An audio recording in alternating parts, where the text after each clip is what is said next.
안녕하세요. 내맘주치 노충구 원장입니다. 아이에게 틱이 생기면 말 한마디, 행동 거지에 일일이 신경이 쓰이기 마련인데요. 아이에게 혹시 내 말이 상처가 되진 않았을까? 아이를 대하는 나의 행동이 맞는 것일까? 아이가 다니는 학원이 부담이 되지는 않을까? 이렇게 아이를 대하는 것이 조심스러워집니다. 오늘은 일상생활에서 가장 먼저 당면하는 과제인 틱을 가진 아이에게 효과적으로 숙제시키기 방법에 대해서 알아보고자 합니다. 특히 틱과 ADHD가 동반되는 아이라면 숙제 자체를 잘 잊어버리고 숙제를 하는 동안에도 집중하기를 힘들어합니다. 그게 아니더라도 운동틱으로 인해 자기가 쓴 글씨가 마음에 들지 않으면 숙제를 거부한다거나 짜증을 내고 누군가 옆에서 지켜보면 틱이 더 심해지기도 합니다. 글씨를 아무렇게나 쓰거나 화를 내는 경우도 있겠죠. 하지만 사실 아이가 하는 대부분의 활동은 틱 증상에 큰 영향을 미치지는 않습니다. 그리고 아이가 건강하게 성장하기 위해서는 다양한 활동과 경험이 필요한데요. 하지만 아이가 하는 활동 중에서 틱 증상에 도움이 되는 활동도 있지만 좋지 않은 것도 있습니다. 특히 아이를 흥분시키는 행동은 틱 증상을 심하게 만들 수 있는데요. 이러한 틱 증상에 도움이 안 되는 행동은 시간을 규제하거나 다른 행동으로 대체해 주어야 합니다. 많은 활동 중에서 특히 숙제를 하는 것은 틱장애를 가진 대부분의 아이들이 힘들어합니다. 그렇지만 틱장애 아동의 지적 능력이 다른 또래 아이들과 크게 차이가 나지 않습니다. 하지만 틱 증상으로 인해 학업에 어려움을 겪을 수 있으므로 틱장애에 대한 올바른 이해를 바탕으로 아이가 학업에 끈을 놓지 않도록 이끌어줄 필요성이 있습니다. 그렇다면 틱장애 아동에게 효과적으로 숙제를 시킬 수 있는 방법은 무엇일까요? 첫 번째, 아이가 좋아하는 시간, 원하는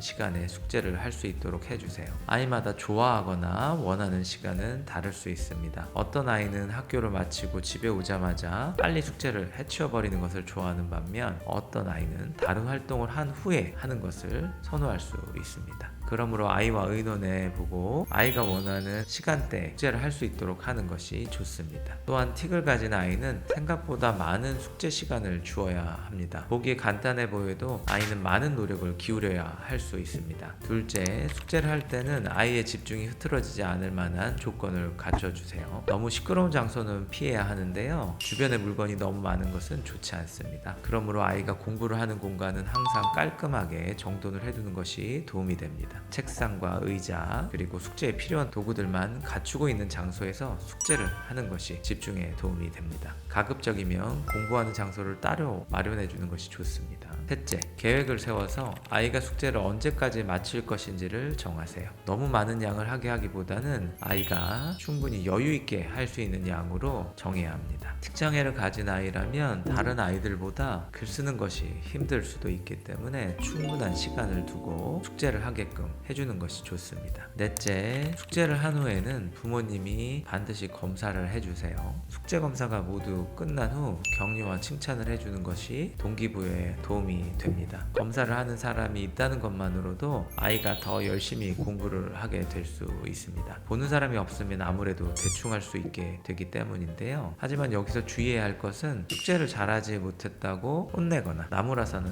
안 된다는 것입니다. 설사 아이가 숙제를 잘하지 못했다고 하더라도 다음에 더 잘할 수 있도록 격려를 해주는 것이 좋습니다. 아이를 혼을 내게 된다면 다음에는 숙제를 하고 싶어 하지도 않고 검사를 받고 싶어 하지 않을 수도 있습니다. 다섯 번째, 숙제를 모두 다 한 후에는 아이에게 보상을 해주세요. 가장 좋은 보상은 스스로 숙제를 해냈다는 자신감이 중요하겠지만 물질적인 보상이나 아이가 원하는 보상을 해주는 것 또한 중요합니다. 터무니없이 비싸거나 과도한 보상은 바람직하지 않고요. 아이가 원하는 정도의 장난감을 사준다든지 영상을 보여주는 정도로 대체를 해주는 것이 좋습니다. 아이가 숙제를 마치면 이러한 보상을 받을 수 있다는 기대를 갖고 지루한 숙제이지만 할 수 있도록 해주는 것이 도움이 될 수 있습니다. 틱을 가진 아이들은 예민한 편이기 때문에 부모가 조금 더 신경을 써줘야 합니다. 같은 행동이어도 조금 변화를 주면 아이가 편하게 받아들이고 틱에도 긍정적으로 영향을 줄 수 있으니 잘 기억하시길 바랍니다.